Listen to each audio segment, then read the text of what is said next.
તો ગંભીરા બ્રિજ ધરાશાયી થતા અનેક લોકો હાલાકીમાં મુકાયા છે, કારણ કે સૌરાષ્ટ્રથી દક્ષિણ ગુજરાતને જોડતો આ મહત્વનો માર્ગ હતો ગંભીરા બ્રિજ, અને બ્રિજ તૂટતા આણંદ અને વડોદરા ગ્રામ્યનો આખો જે સંપર્ક છે તે કપાઈ ગયો છે. ફરી એકવાર કહું છું, આણંદ અને વડોદરા ગ્રામ્યનો સંપર્ક આ બ્રિજ તૂટવાના કારણે કપાઈ ગયો છે.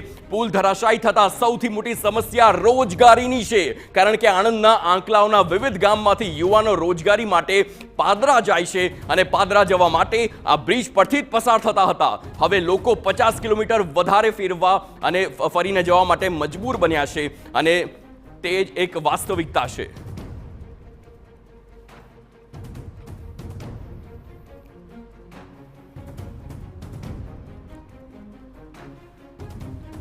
તો અનેક જે આ સમસ્યા સર્જાઈ છે તે બ્રિજના કારણે છે, કારણ કે બ્રિજ હવે ધરાશાયી થતા સૌરાષ્ટ્ર અને આ સાથે જ જે અલગ અલગ જિલ્લાઓ હોય તેનો સંપર્ક કપાયો છે. દક્ષિણ ગુજરાત અને સૌરાષ્ટ્રનો સંપર્ક કપાતાની સાથે જ રોજગારીમાં પણ મોટી સમસ્યા સર્જાઈ રહી છે.